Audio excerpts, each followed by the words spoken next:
and welcome to Brand Your Passion, the show that helps you turn the thing you love the most into something that people know and love you for. I'm your host, Holly Arnett, the brand coach for creatives, and I'm on a mission to make the world a more creative place, one brand at a time. If you're ready to get more eyes on your work, more dollars in your pocket, and more creativity in your life, you're in the right place. Welcome. Let's brand your passion.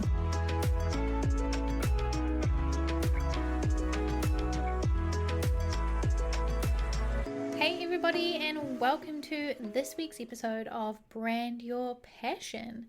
Today I want to talk to you about some alternative ways to attract, connect with, reach your ideal audience that are not social media. Obviously, social media is a big part of marketing. It's a big strategy for a lot of people, creatives included, to reach their audience, right? And it's usually the first thing people think of. Okay, I want to build a business, get on Instagram. I want to reach my audience, I'm going to get on Twitter. This is just how the world works these days. But I want to remind you of a bunch of other things you can do in case you're like frustrated with social media, you're over it, you want to bring in some other ways of getting leads. Whatever you want to do, whatever you're feeling right now, I just want to give you some other options and remind you that, hey, there are some other things you can do to reach your audience and bring in more people, grow your group of people who love your work, because that's what we're all about, right? We're here to help you find your people, share your work, grow your brand. Mwah. So there are a bunch of other ways to reach your audience other than social media. I have a list of 4, 5, 6, 7, 8, 9 to talk to you about today. So let's get started. Number 1 is going to local events. So obviously those have kind of been on hold the past few years, but in pockets of the world those things are coming back. We're starting to do more local events and people are feeling maybe a little bit more comfortable going to local events. So that's awesome. So now you can think about, okay, what local events do I want to go to? That could be markets, it could be exhibitions, it could be talks, could be panels, could be networking events, any of local things where there's a community of people that are hanging out in real life that you want to go along to, that you want to show your work at, that you just want to meet people at. These are great places to reach your audience. I used to go to so many events a few years ago, and I was the local host for Design Assembly, where I hosted design events in Wellington, and I met so many people who I still like connect with and learn from and love today. And going to those things, and I know that we talk about networking and people are like, oh, I hate it. Especially if you're like an introvert with social anxiety like I am. It can be a little bit stressful, but the more you go, the better it'll feel. You will get better at it, I promise. I'm testament to that. But local events are a great way to meet other people, either like other people doing similar things to you, or meet people who could be ideal clients and customers. The second way that you can reach your audience is speaking. So that could be in real life events like I was just talking about. Maybe you get on a panel or you get to do a talk of your own, whatever that might be. Or maybe you speak at like an online summit, or you speak at some virtual events. Maybe you get a guest spot on a podcast like this one. These are great ways to reach people in your audience. I think I will have, maybe by the time you hear this episode, or I will be soon, speaking at the Designer Boss Summit, which is an entire online event where creative people are in attendance. So I am speaking at that event, and hopefully we'll reach a bunch of creative people who will hopefully love the things that I do, right?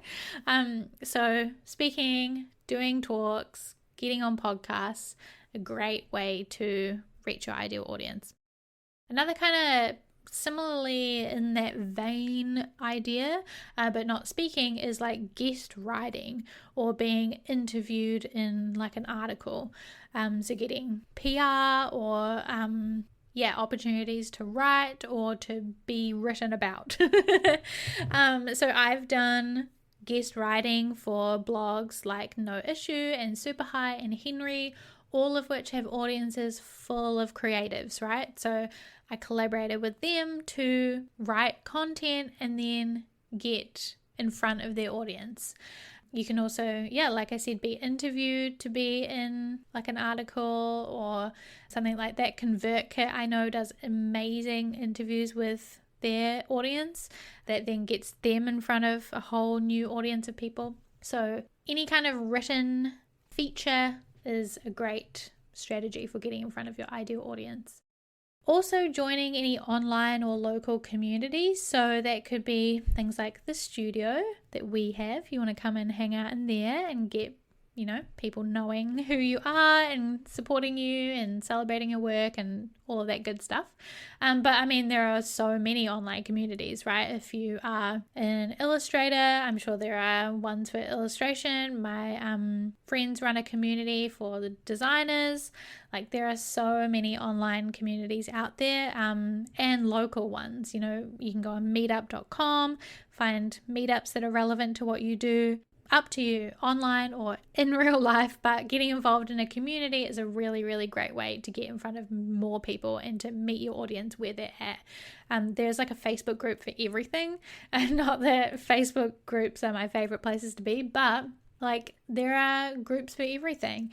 If you make like Star Wars earrings, I'm sure there are Facebook groups of people who love Star Wars. I am in a Facebook group for people who play Pokemon Legends Arceus, and I'm not ashamed to admit it, I'm a nerd and I love Pokemon, and people post Pokemon related stuff in there all the time. So if you were somebody who made Pokemon t-shirts, you would like nail it in there. You would find your people, you would be winning. So you can join online communities for kind of either like what you do or the kinds of things that you create around. There are so many communities, and there's a community for everything.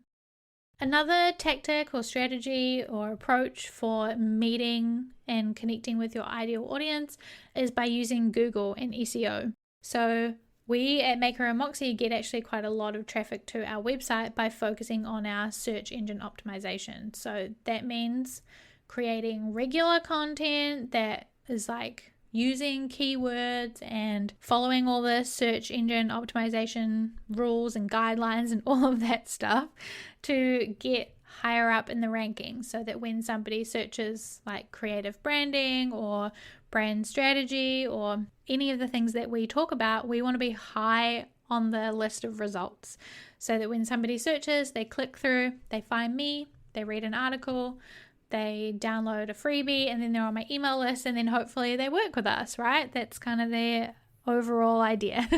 And you can do the same thing. Maybe people are searching for spooky illustration work and you want to rank for that. You can do some work on your search engine optimization to make sure that you come up first when people do that. Similarly, another kind of related strategy is by using Pinterest. So Pinterest as well drives a lot of traffic to our website for the same reasons. Pinterest I'm putting on here because it's actually not a social media. It is a search engine. So people search and find things on Pinterest. So you can publish your content, publish your work, do the same thing, use keywords, get up there when people are searching for certain things, and then they'll find you, discover you, and then hopefully engage and go through the whole rest of the customer journey.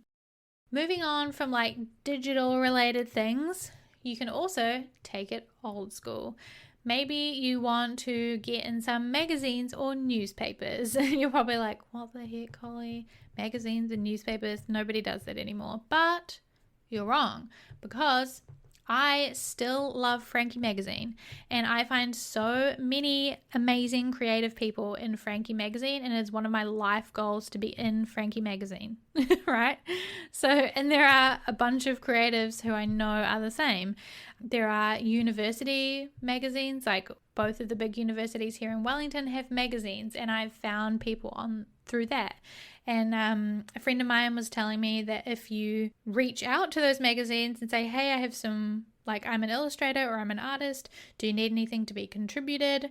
Do you need any poetry? Do you need writing? Do you need illustration work? Do you need photography? Can I put my stuff in? And they're super open to it. So getting yourself in magazines, either like your work being in there or an interview about you or a feature about you or an ad in those magazines and papers, smart marketing. Don't forget about print. Print is not dead, people. I'm telling you. And that's not just because I'm like an old school millennial who also happens to love printmaking. It's not because of that at all. You can also print other things like flyers, posters, business cards. Maybe you're at a market, you want to have flyers that people can take. You might put posters up at your university or at your community space or at your local cafe. Don't forget about these like tried and true methods of reaching people where they are at. If you know that your audience like all hang out at this cafe, or they all go to this place for lunch, or they all like, I don't know, go to events at this venue, make the most of that. Put up some posters, get some flyers, hand out your business cards, get your printed magical material into their little hands. And last but not least is kind of social media adjacent, which is why I put it last, but is like sponsorships and collaborations with like brands or other people can be great ways to reach new audiences. So if maybe you have a sponsorship with like a brand that you love or you collaborate with them, whatever it is, those are great ways to also get in front of bigger, different audiences. So those are my 9 different ideas, and there were like sub ideas in those ideas. So there's, hopefully many that you can take away with you, many ideas for how you can connect with your audience and reach them without using social media. So that was local events, speaking, guest writing or interviews, joining communities, using SEO, using Pinterest, getting in magazines and newspapers, printing flyers, postcards, business cards, and making the most of sponsorships and collaborations. 9 different ways for you to market your business without social media. So how do you then decide what ones of those to do? Because obviously don't try and do all of them. And you probably don't want to do all of them, and not all of them are going to be a great fit for everybody, right? So how do you decide what to do? Number 1, think about your ideal people and where do they spend time already? What media do they consume? What videos do they watch? What products and services do they buy? Where do they hang out? Like I said, if you know that they're already reading Frankie Magazine, get your booty in Frankie Magazine, etc. And then secondly, think about what you want. I talk about this all the time when I talk about like choosing your social media platforms and all of this stuff. Think about what you want to create. Do you love to speak? If so, then speaking is going to be your ticket to freedom and to winning. Is Pinterest your favorite place to be? Then use Pinterest. Are you all about collaborations? Then get on to those sponsorships and collaborations. Do you love nerding out on techie stuff? Try some SEO. Then choose the ways that are going to connect with your audience and that feel really, really good to you. And that's all you got to do. And then get at it. Go speak, go write, go get some ads, go print some posters. You have got this. And these are many ways that you can grow your brand, kick some ass, get more of your creative business in your life if that's what you want.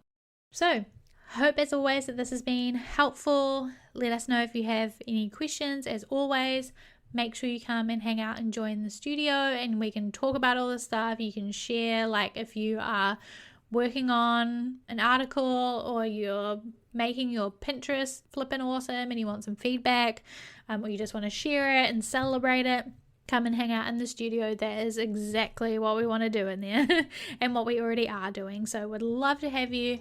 And yeah, as always, keep creating and I will see you in the next one. Bye bye.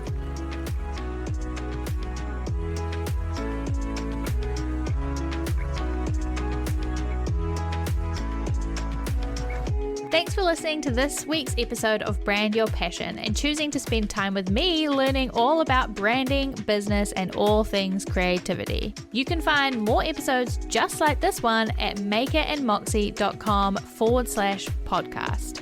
If you like this one, you can tap that subscribe or follow button so that you're notified about each and every new episode. And if you've got a spare second, please leave a review on iTunes or wherever it is that you're listening to this podcast, because I would absolutely 100% love to hear from you. If there were some helpful goodies in this episode for you, it would mean the world to me as well if you could screenshot that podcast player right now, hop on over to Instagram or Twitter and tag us at Maker and Moxie.